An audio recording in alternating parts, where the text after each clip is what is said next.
Welcome everybody, and today I'm going to show you how to make a simple frame quarry. Not a fancy one, just a normal one. So I have some supplies in my inventory and a way to get to bedrock. You'll probably want to set up a buildcraft quarry or something like that so you can start. So let me just set it today. So to start building a frame quarry, you'll need a couple of mods. Number one, Redpower. It brings you key things such as frames, which allow movement, block breakers, which can break blocks, handy tools like the screwdriver to rotate stuff, special ways to cover up your wiring, frames, make it look really nice. They also have special functions. Bring you tubes. This is all just handy things that come with Redpower. If you're not familiar with the mod, I recommend you check it out. Go to Direwolf20's channel. It'll show you some great spotlights on Redpower. So, I hope you're familiar with Redpower, and I'll get started. Oh, and you'll also want chicken bones mods. This is what gives me this thing here, where I can hack anything I want in the game. Enderchests, which are chests that link, so if I have this set up to a sorting system, and they're just like the vanilla ender chest, except you can color the top, and ones that have the same colored top link together, so they both open when I open that one because they're the same coloring. It also brings you wireless redstone. You can set up two receiver and a transmitter and change frequencies down here that will pulse, or you can pulse, so you can have multiple wireless frequencies. Yeah. So those are the mods I'll be using. I don't think I'll be using any more, and let's get started. This is something else. This is just a test. Don't worry about that. Now, the first thing you need to know about a frame quarry is that it breaks the blocks using Redpower block breakers. And you can make it however big you want. Just keep in mind, if you're building this on survival, you'll actually have to pay for all these resources. So just set up a nice, simple wall of these block breakers. Now, they're going to be facing the wrong way, so just hit them with a screwdriver a couple of times, and they'll be facing the right way. So I'll come back when I have the basic block breaker structure set up, and we'll go from there. You can see it's 8 by 6, so that's 48 blocks every time it moves forwards. So this thing will get me a massive gain of resources. Also, just an easier way to place your block breakers is to go around the side and just place them in there so they're in their correct orientation right away. So this used to be quite hard before the addition of tube frames. These things are great. So if we take some redstone tube frames, which is basically red ally wire, a tube, a pneumatic tube, and a frame in one block. So Redpower is getting super compact. We just place these on the back, and when that's done, not only will these block breakers eject it into the tube system, but this can power it and move it. So that's just crazy easy. So I'll just finish this up. There we go. Now, Redpower tubes don't work in buildcraft pipes. They'll actually try to find an inventory. So all I need to do is place one of these hollow covers here, and then place some normal redstone pneumatic tubes, non-frame versions, out. And it will come out, and I can just place a chest or something else there. So I can decide what I want there later. Ooh, dang it. There we go. Now, with this thing, gravel will fall on it sometimes, and that might get in the way. So I'm going to build using normal frames, a little top and bottom section. Bottom one to put my circuitry and stuff on, and the top one to protect it from gravel, lava, water, sand. Sand won't really be down here, but anything that falls. It can be kind of dangerous to your frame quarry, and it might stop it from moving.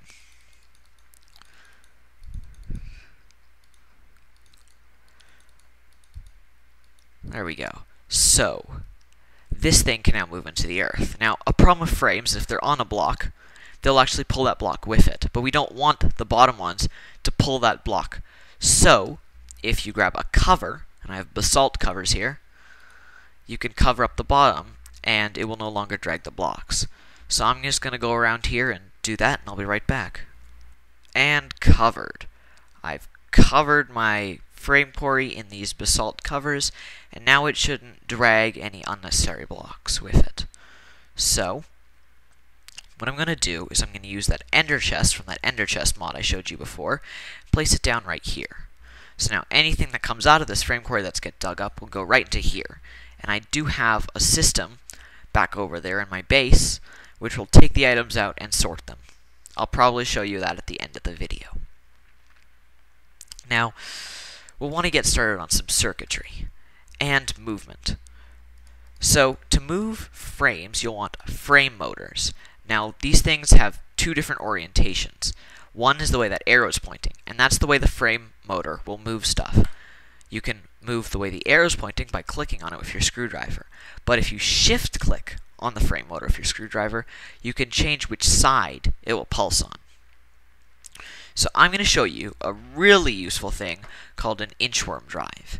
And basically what it is this frame will move the entire contraption forward, and then this frame here will move this frame back to where it was. And they'll go in order like that, and it'll push it. So that's the orientation we want that one in. This one needs to be facing down, and I can't see which way that is, so 1, 2, 3. There we go. So that's moving that way. We don't want that. Right. Tip is, the smaller side there, it goes that way. So that should move the whole thing forward. Oh, okay, I got it backwards. That should move the whole thing forwards, this gigantic contraption here, but leave itself behind. This guy here will pick them back up. So, we need to give these things power. And you're wondering, how do we give them power? Well, this thing called bluetricity. Redpower adds it, and it's a bit like electricity. It's a bit like electricity in the normal world. It has volts, amps. I don't know how that works. It's really complex, and I can't understand it. Honestly, I wish the power system was a bit more like IC2's, where it's just very, very simple, because it means I can understand it. But I'm not complaining. It's an amazing power system if you understand it. So, I'm going to create a little platform here at a bedrock to build a little solar panel farm where I'll get my bluetricity for my quarry. There we go. So, if I type in here, solar panel, I can grab myself some Redpower solar panels. They look pretty cool, they're flat, and these things will produce electricity for you. Now you can hook them up to this fancy blue trick wiring. Looks pretty awesome. It can even go down like that, fancy curves, you know, underneath. It's really, really dynamic and awesome. But I don't need it for that right now. I want to put it in this bat box. And that's a battery box for storing it. So you'll see, get some power. This is a lot of solar panels for survival, and this would actually produce you a lot of energy. So you can see my bat box is filling up quite quick. Normally, with resources, you'd probably only craft yourself 2 or 3 solar panels to start with. Here I have far more, so great. I have my battery box is starting to fill up. But how will I get this energy over to here, right? Well, there's this thing called enderchests. And you might be wondering, how do I store my bluetricity in an ender chest? Well, if you type in battery, you can see I have a bunch of mods that use batteries, but here are bluetricity batteries. I don't know which ones are empty, which ones are... Okay, there we go. These are the empty ones, and you see their block ID changes if they're empty or full. So, what we can use that for is we can have a filter, which is another Redpower item. I know, Redpower is awesome. And this can pull the batteries out of this thing when they're fully charged, dump them in this ender chest here, pull it back out on my quarry, empty the battery, in a battery box over there and put it back in here. So I'll get started on a system that does that. Also, just in case, I'm going to place a couple more battery boxes down, and they'll all work together like this. They share energy if they're near each other. That's really handy. So, where's the bedrock? I'm just going to fill in this area here so I have a nice flat surface to work with.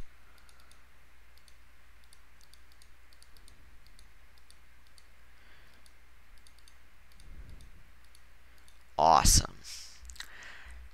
Now, we can hook this up to some of these pneumatic tubes you saw before. Oh, those are the redstone ones. I need the normal type. And the battery should go in the top. They can't go in the sides, you can see. It doesn't allow you to. And they can go in the bottom. Bottom is for ejecting. Top is for inputting. So, I'll place my ender chest here. Oh, ender chest here. A filter here. And some tubing here. And I'll create a unique coloring. Because this ender chest stores bluetricity batteries, I will use lapis. Color this thing blue. I don't think I've used this before. And this thing now can store my bluetricity. So this one, I want to pull out empty batteries. So, I grab myself some more batteries. Just empty them out. There we go. And this is a totally empty battery. So if I put it in the filter here, the filter would normally pull out all the items. But if I put something in here, it'll only pull that type out. So if I have a battery in here, and I pulse this thing with redstone to make it work, you'll notice it won't pull it out. But if the battery is an empty battery, not a full one, it will pull it out. Put it in the tube network, and plop it in the battery box to get charged up. Pretty sweet, right? I love Redpower. Now, I'm going to break that and grab another filter. So filters can pull directly out of inventories. Then, grab some of this tube stuff and just hook it right back up there. So it will go right back into the same chest. Now, I want this one to hold those fully charged batteries. So, if I grab myself a fully charged battery, it's still filling up. Here, this one has a lot more storage, so there we go. Filled up completely. So I've put this in the filter. Now this thing will only pull out fully charged batteries. There we go. It looks like we've created a system. But do I want to stand here and place redstone torches down every time I want this thing to fill up? I want it to be automatic. So, if I put some of this Redpower wiring, really handy stuff, and I wanted to get it out of here, so it's really nice, and it's a lot better than vanilla redstone because it goes down walls, up it, around corners. It's just like the blue trick wiring you saw before. It's really dynamic. It can even go on ceilings. Like, who doesn't want redstone that can do that? Awesome. So, now that we have all this sorted out, I didn't really want that. There we go. Now, to pulse this redstone, we're going to use this very fancy thing called a timer. It's not really that fancy. And you can, if I grab a lever, I can shut it off whenever I want. So, you'll see, once in a while this thing will pulse. And if I grab myself some of these batteries again, empty ones, and chuck them in here, every time that thing's pulsed, oh, Redpower is really smart, and it won't pull out the item unless it knows there's space for it. So, there's something wrong with this. Let me figure out why this isn't working, and I'll come back to you. And we're back. Silly me. I realized that I was trying to pull out of a battery box's side. So I used another block called a filter. I mean a retriever. And this thing's like an advanced filter. Different modes, but also requires bluetricity. But the big thing is it doesn't need to be connected to the inventory it's pulling out of. So it's pulling out of this bat box, even though it's it's not right next to it. So if I grab this type of battery, this thing will pulse new ones in. Only one will go in because Redpower is smart.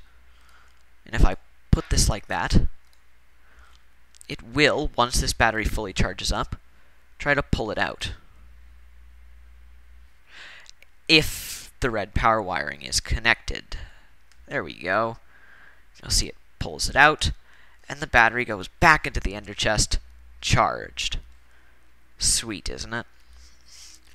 So why don't I just give myself some more of these? I know, I'm hacking, but this is a tutorial, not survival. Great. So now, this ender chest is automatically getting completely filled Bluetricity batteries. And it's really not that complex.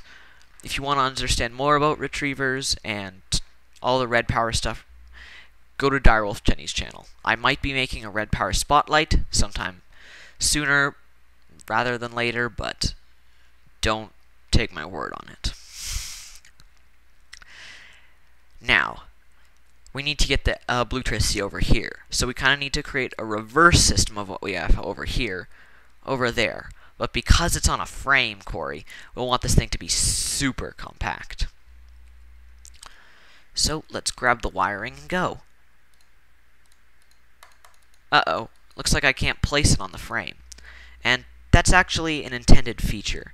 What you can do is you can place down these stone panels and then place your wiring on it.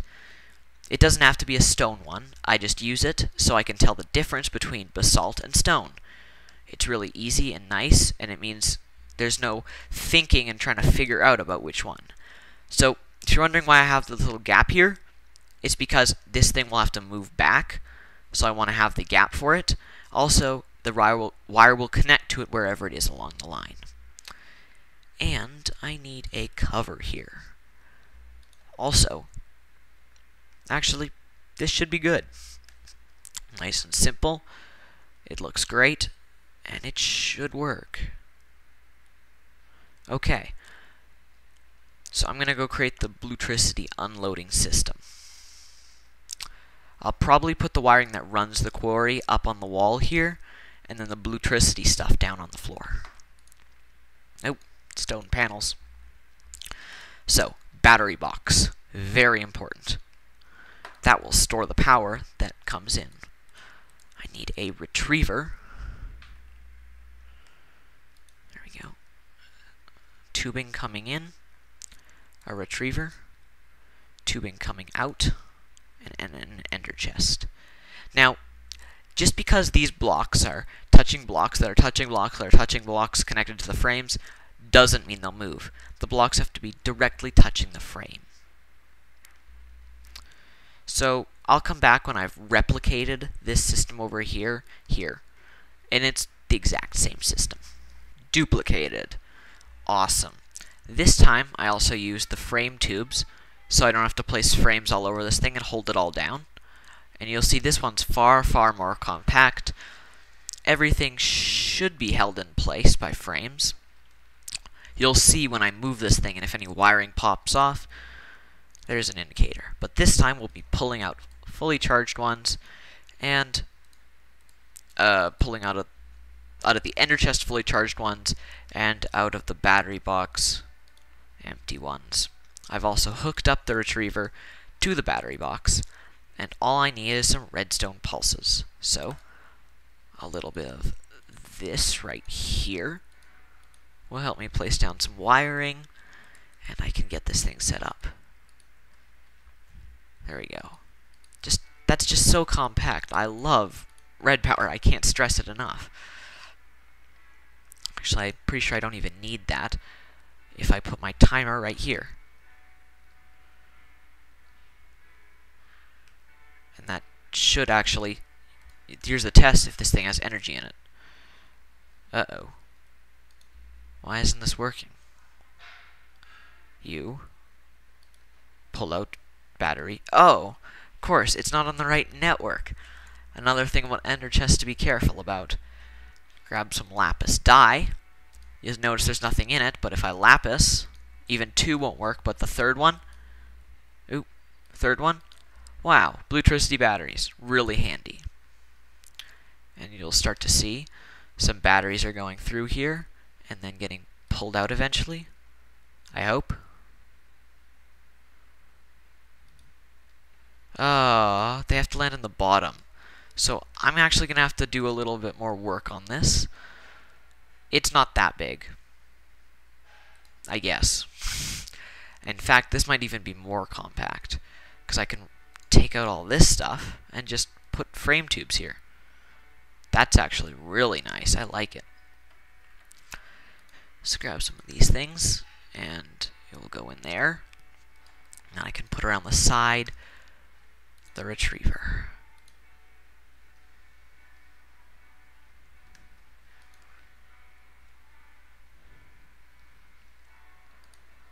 There we go. And then those ones will get pulled out over here.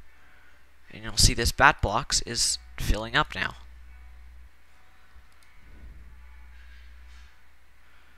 Awesome. So, I'll just cover this up. Oh, and I forgot to cover down here, I guess. Oh, that's when I was viewing the direction of that frame motor. That's what they're called, by the way, that moves. This whole contraption here will actually move. I just think that's amazing. And if you're wondering why I just didn't build the solar farm on this, it's because this thing will be going deep into the earth and there'll be no light. Pretty cool. So just cover it up. And this is literally just to make sure if gravel falls on here, it doesn't bring the gravel with it, or bring lava source blocks or something. That'd be pretty bad. Though, another thing about Redpower that's nice, this red alloy wire here is actually lava and waterproof. It won't break off when there's a little water spill. Ugh, I love Redpower. So, I'm just covering this up. I'm also going to put something here. I'm going to start using that wireless frequency stuff. So, this is a receiver here.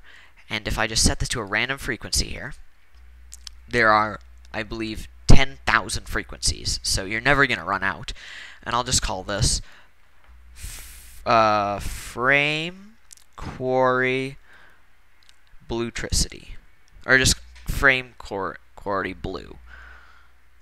On. No, off.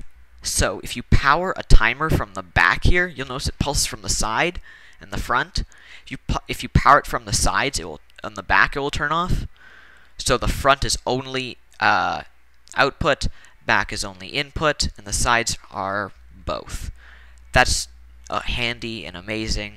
Yay, Redpower. So I'm also going to attach this to the back of this timer here, and this is why I wanted to use that. What is it? Wireless redstone. Connect that up there. Grab myself a transmitter. These things can also go on walls, just like the Redpower stuff. So I'll place it right outside where my frame quarry is going to start digging, and place a little lever there. Ooh, I thought I had a lever in my inventory. I guess not. Now I do. And just connect this up to frame quarry blue off. So you'll notice how I pulse, if I turn this thing on, suddenly the timer stops clicking in both areas. So I can have a little control station right here, where I can control how my frame quarry is digging, moving, and what it's doing. Yeah, I do need this block. And I think now that I have a bluetricity network, my frame motors are powered, and I have the shell. I'm going to end this episode here, and in part 2, you'll see me make this thing move. I hope you enjoyed this. Leave a comment, rating, like, even subscribe. Please, it helps me. It makes me motivated to make more of these. Bye.